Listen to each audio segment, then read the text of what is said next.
Comienza en Es Radio, Es la Crónica de Fernando Delgado.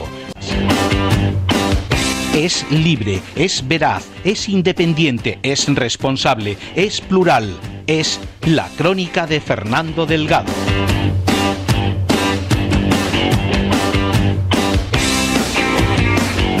Buenas tardes. Tenemos con nosotros hoy al presidente de la Junta de Extremadura, Guillermo Fernández Vara. ¿Presidente o presidente del gobierno de la Junta? Llámame Guillermo, que me gusta más. Perfecto, Guillermo. Oye, la última vez que estuviste aquí estuvimos más solos que la una. Más solos que la una, Tú y efectivamente. yo solito. Así cambia la vida. Y ahora tenemos Europa Press, Cambia la vida, Televisión Española, cambian Canal de los años. Extremadura. Sí. Pero eso forma parte del guión. Las cosas suelen ser así, la vida es así. Lo único que hay que saber que ni aquello era soledad ni esto es compañía. Es simplemente la vida. Fuiste al notario. 60... Aquí al lado, aquí al lado. Al ladito. 60 peticiones que ibas a cumplir en 6 meses. ¿Vas a llegar a los 6 meses? Sí, esta mañana hemos estado trabajando en varias de ellas, ¿no? Sí, vamos a cumplir los compromisos, sin duda alguna. Para eso se hace. Oye, hay una A pesar de que la situación que hemos encontrado no era la que nos estaban contando que había, ¿no? Y en enero, cuando se aprobaron las medidas, yo no las pensé para un escenario tan negativo como aquel que hemos encontrado. Pero no obstante, las vamos a cumplir, ¿no? Pretextos los precisos. Oye, Guillermo, cuando has abierto los cajones, ¿qué te has encontrado? 600 millones de euros menos de ingresos que de gastos. 600 millones de euros menos en ingresos que en gastos. Se presupuestaron un dinero en gastos y el mismo dinero en ingresos. Bueno, pues el de gastos se cumple y el de ingresos no. ¿Cómo se llama eso? 600 millones de euros. Papeles ni uno. Papeles poco. Propaganda mucho y papeles poco. ¿Por qué? Pues no lo sé. Habrá que preguntarle a ellos. ¿Se han roto? ¿No? ¿Han desaparecido? No. Allí no están. Supongo que en algún lado los imprescindibles o los necesarios estarán, pero desde luego allí los archivadores estaban vacíos y los ordenadores formateados, es decir, que no hay nada, no había nada. Esperamos que tampoco pasa nada, que lo importante no es lo que se hizo, sino lo que se hará. Lo importante no es lo que nos ocurrió, sino lo que nos puede venir en el futuro, y para eso es para lo que vamos a trabajar, ¿no?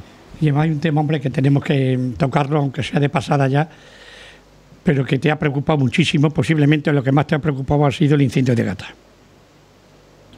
Claro, sobre todo porque hubo algo que entonces no manifesté, y ahora ya que ha pasado, pues se puede decir, y era que yo tenía mucho temor por las personas. Es que los incendios en Extremadura, como ocurre en Galicia, cuando afectan a bosque y a monte alto en el que hay ubicados poblaciones, tienen un enorme riesgo para las personas, y a mí me produce mucho respeto. Evidentemente que siento en el alma un árbol que se queme, ¿no? Pero el garantizar la seguridad de la población en esos términos, y luego pasa también que como yo he tenido experiencias anteriores, yo sé los riesgos que hay, ¿no? Y por eso te anticipas a las situaciones sabiendo que hay cosas que pueden ocurrir, y derivado de eso pues tomas decisiones, como fue la de evacuar poblaciones, cuando se toma una decisión a las 3 de la mañana de sacar a la gente de la cama, y sacarlas de su pueblo, y sacarlas de sus casas, y sacarlas de su vida diaria. Pues no son decisiones que no son agradables, pero se trataba de intentar evitar que hubiera el más mínimo daño personal, ¿no? No te pedí un poco de disculpas porque no presento a un compañero que está siempre conmigo, que es Fran Murillo. O sea que aquí vamos como la Guardia Civil, en pareja siempre. En pareja. Presidente, no hace falta el tricornio, pero sí. Bueno.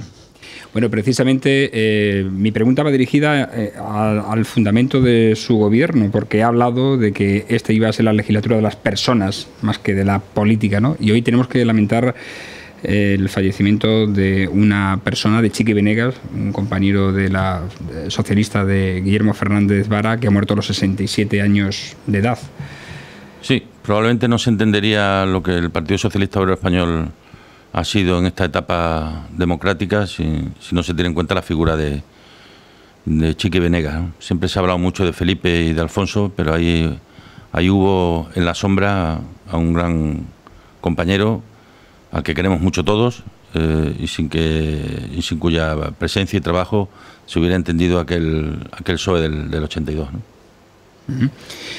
Y seguimos hablando de personas, porque una de las principales preocupaciones, aparte de, evidentemente, esa emergencia del incendio de Gata, ha sido la renta básica, la que al final ha encontrado solución, al menos para algo más de 2.500 personas, ¿no? Sí, dentro de esos 300 millones de los que antes hablaba, había una partida de 2.500 rentas básicas que estaban ya resueltas favorablemente y que se habían resuelto favorablemente sin tener dinero para pagarlas y sin que hubiera el correspondiente reserva presupuestaria. Y ha habido que buscarla en otras partidas y seguramente habrá que hacerlo de nuevo de aquí a final de año, porque no se presupuestó adecuadamente la renta básica y como consecuencia de ello ha habido que buscar los recursos. Pero vamos, como tampoco se presupuestó el gasto de farmacia, a partir de ahora, a partir del 1 de septiembre, todo lo que se vaya gastando en las oficinas de farmacia no está en el presupuesto del año 2015. Hicieron un presupuesto solo para 8 meses y se olvidaron de que el año tiene 12 meses, ¿no?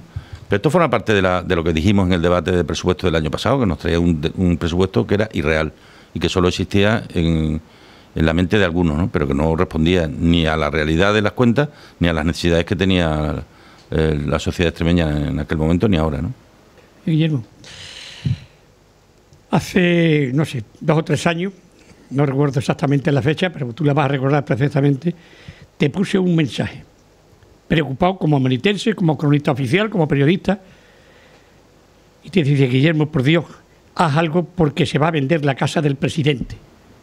Y me contestaste inmediatamente: no te preocupes, esa casa no se vende. ¿Y qué ha pasado? Que estás viviendo en ella. Eso es. Eso fue lo que te dije en la segunda parte. De esa casa no solo... Yo sabía que no se vendía porque nunca hubo intención de vender esa casa. Aquello fue un conejo que se sacaron de la chistera en un debate en el que no les interesaba que se hablara de lo que allí se iba a hablar y se sacaron ese conejo de la chistera para distraer la atención. Los que ya sabíamos el modus operandi, sabíamos que aquello era flor de un día y que semanas después se abandonaría tal idea como así ocurrió, ¿no? Sí. De 7 consejerías te quedan 5. Sí. Y me dicen los compañeros que hay una que ¿por qué le has cambiado el nombre? Porque tienen un lío tremendo, te lo explico. Agricultura. Medio ambiente,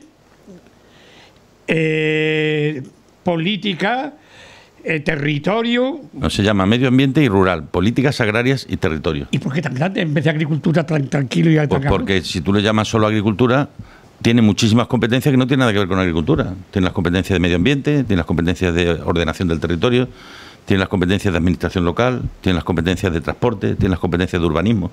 Porque no se puede llamar agricultura a algo que no es ya solamente agricultura. Por eso se habla de medio ambiente, medio rural, políticas agrarias y territorio. ¿Ha sido fácil montar toda esa estructura en estas consejerías? El engranaje, que todo fuese... No, es complicado, coordinado. Como resulta siempre cuando se cambian las cosas. Los cambios siempre son complejos. Ahora también son necesarios. Y lo que hay que aprovechar, como hemos aprovechado también estos meses de verano, para ir haciendo los ajustes pertinentes.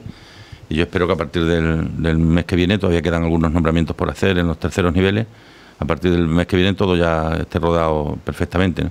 Es verdad también que contamos con una administración y con unos empleados públicos, yo creo, de mucho nivel, con mucha capacidad para adaptarse a esos cambios, y yo creo que lo importante es que sea para bien, y estoy convencido que así será.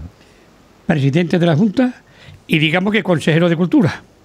Sí, así es. Hay 3 políticas que yo considero que son transversales y que como tal deben de estar en la presidencia, que son las políticas que tienen que ver con la cultura, las políticas que tienen que ver con la juventud y las políticas que tienen que ver con la mujer, ¿no? Y esas 3 políticas transversales de juventud, de mujer y de cultura, pues están en la presidencia de la Junta.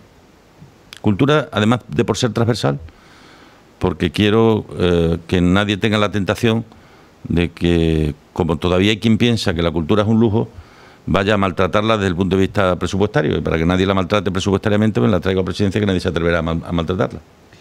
Hay una cosa, Guillermo, que sin duda alguna es preocupante porque es muy difícil, y tú mejor que nadie lo sabes porque eres profesional de la medicina. Aunque sí te pido una cosa.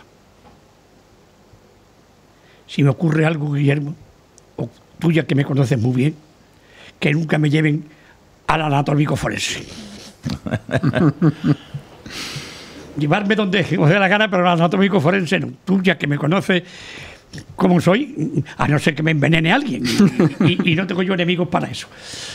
Pero vamos, yéndonos a tu parcela, Extremadura es enorme, son 41.000 kilómetros cuadrados. Casi 42. Y resulta que tenemos 1 millón de habitantes aproximadamente, un poquito más.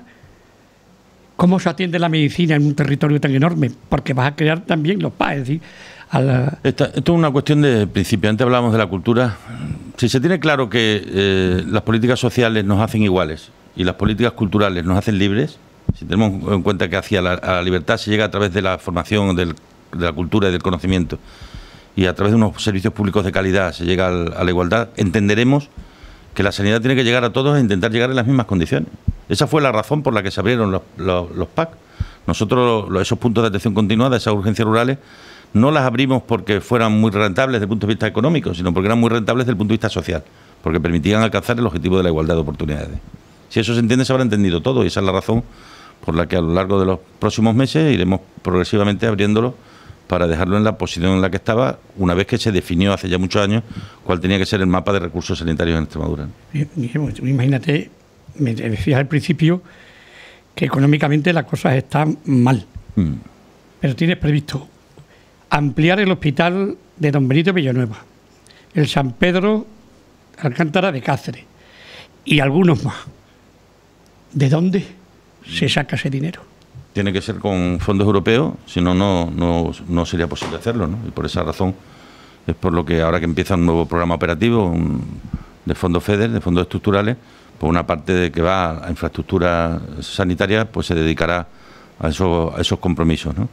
En principio, es verdad que los presupuestos del año que viene no van a poder crecer respecto a los de este, eso es obvio, porque sería imposible de aceptar que nos hayamos encontrado con 600 millones de euros menos en ingresos que en gasto y mantener la misma tónica el año que viene, pero incrementada en un 6%, ¿no? A partir de ahora hay que hacer algo muy sencillo, como haría cualquier padre de familia, ¿cierto? Las cuentas públicas hay que llevarlas como cualquier padre de familia lleva las de su casa, intentando hacer que los ingresos y los gastos cuadren. El año que viene va a haber en la casa algunos ingresos más, va a haber algunos ingresos más, según nos ha dicho el Ministerio de Hacienda, pues esos ingresos más tienen que ir a cubrir lo que ahora no está cubierto de los gastos.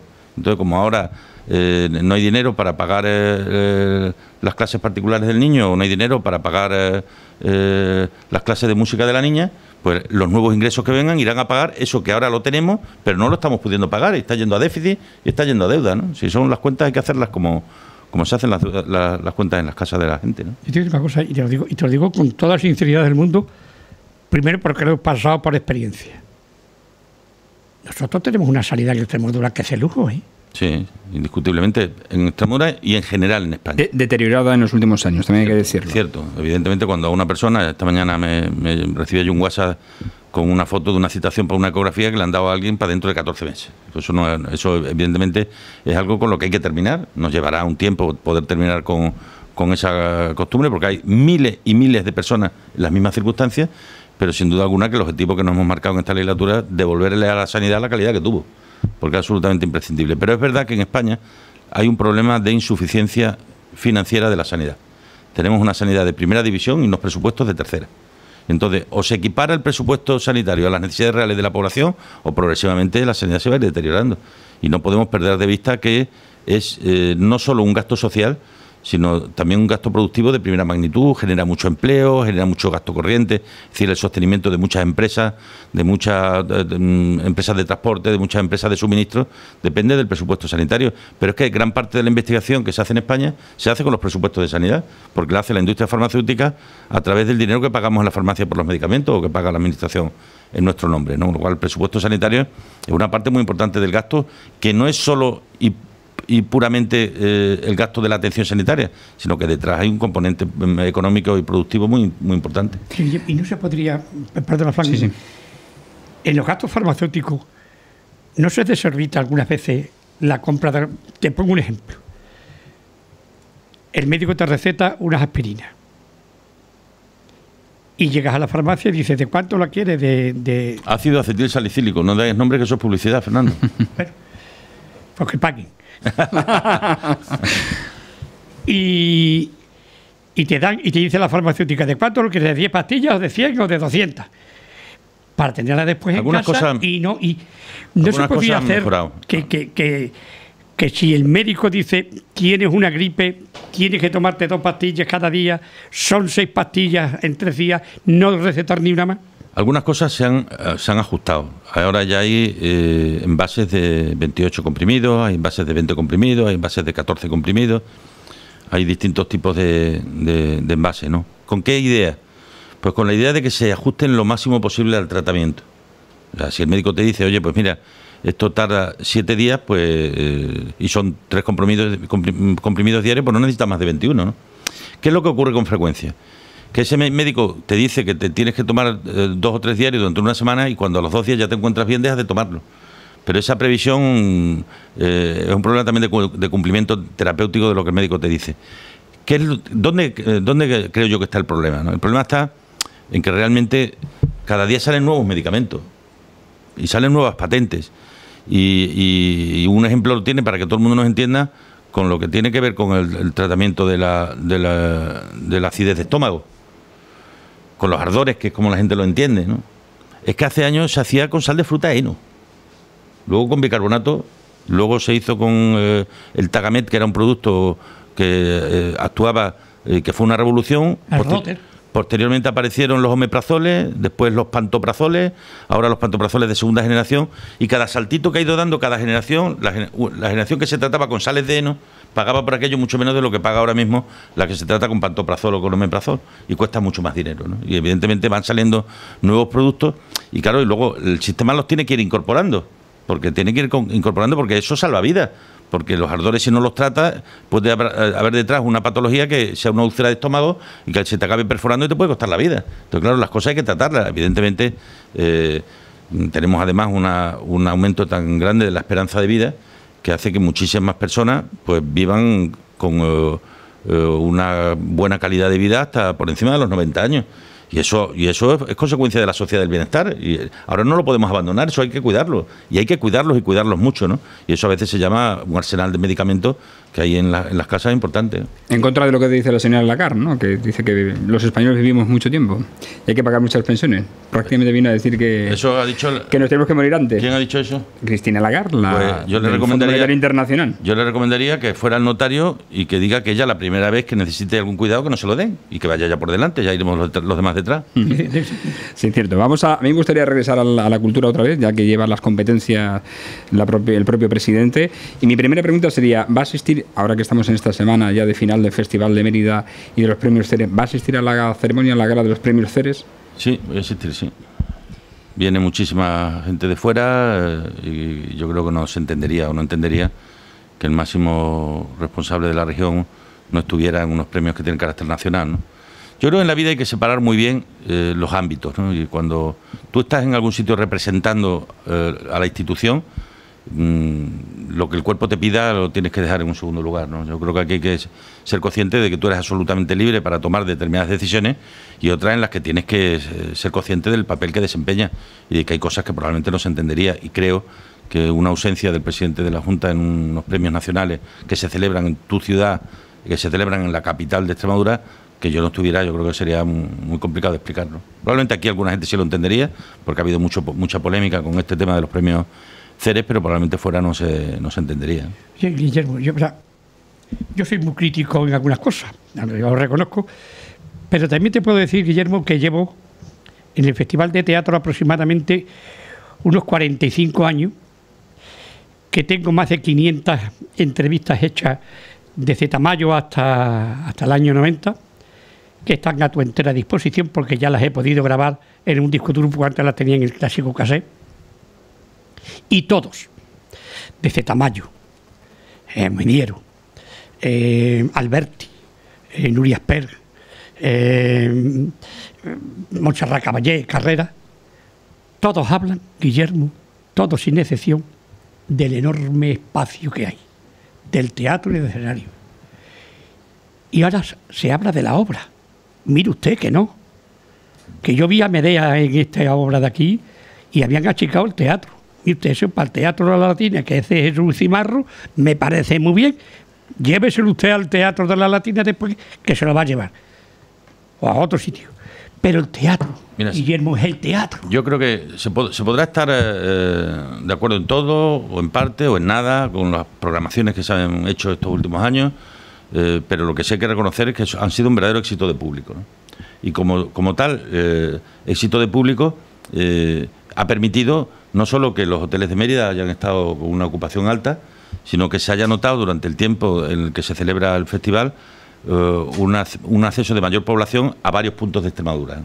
Eso es indicativo de que te gusten todas o te gusten menos. Es decir, una obra de teatro como es precisamente una obra de arte puede encandilar o rechazar o ser rechazada por gente. Eso es el arte. El arte es que una cosa a ti te puede gustar mucho y a mí no me puede gustar nada, ¿no?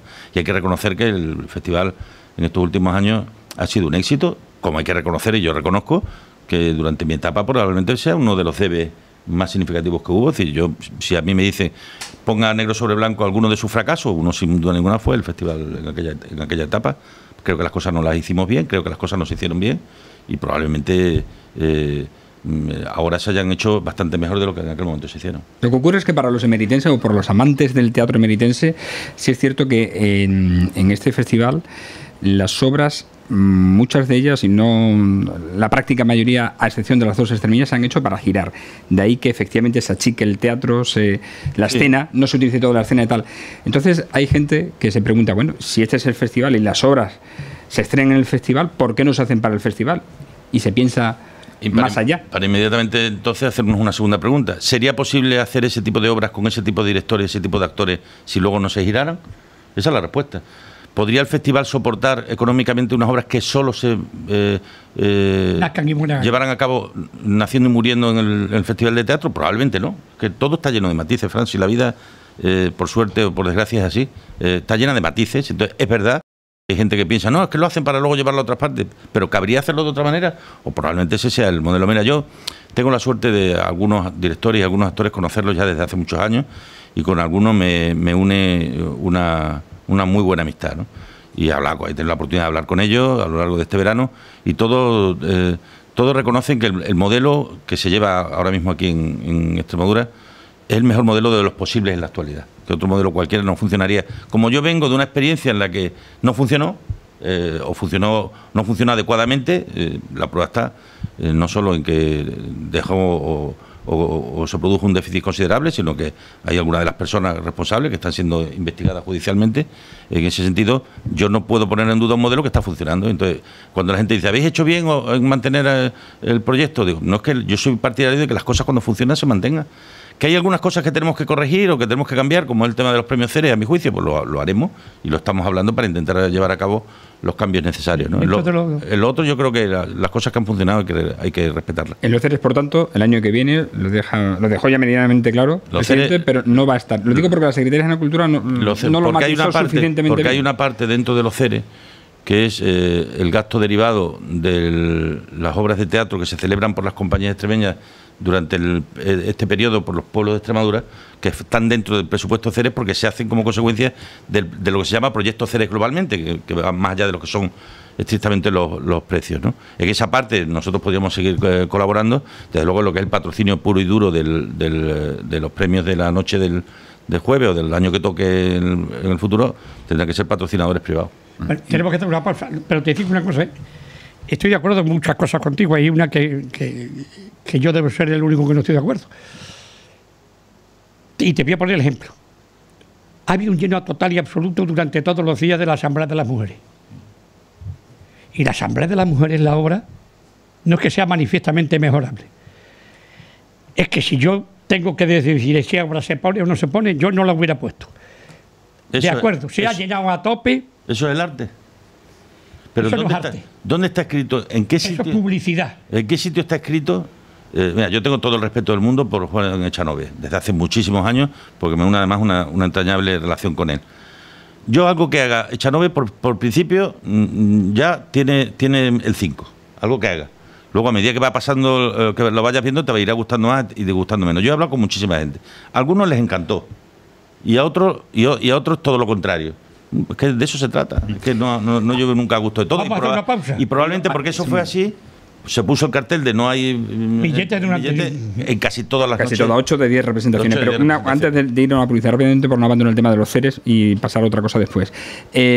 Ha habido 2 trabajadores del teatro extremeño, el escenógrafo del Cerco de Numancia y la figurinista, que han renunciado al premio Ceres. Al premio Ceres porque dicen que no ven legítimo que se gaste 600.000 euros, IVA incluido, en una sola noche, cuando la red de teatro de Extremadura tiene la mitad del presupuesto y no se apoya lo suficiente.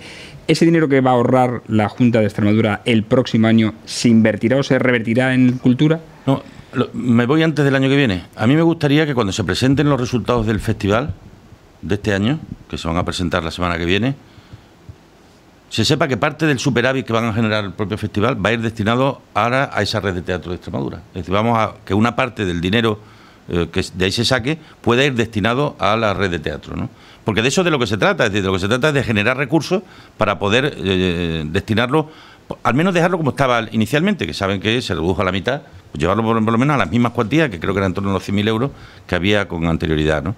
Y eso yo creo que nos podemos comprometer y será una manera de reconocer que las bondades y la gestión que se haga, si da beneficio, ese beneficio pueda también recuperar una parte de lo que se perdió en el camino de la inversión que se hacía en la red de teatro de Extremadura. Vamos a hacer un poquito de publicidad, porque después hablaremos de la enseñanza, que la hemos tocado hoy.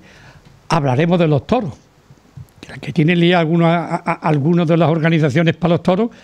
De todo ello hablaremos después, y de alguna otra cosa más, naturalmente, con Guillermo Hernández Vara, que da gusto entrevistarlo, porque, entre otras cosas, jamás pone una sola pega de una pregunta que le podamos hacer.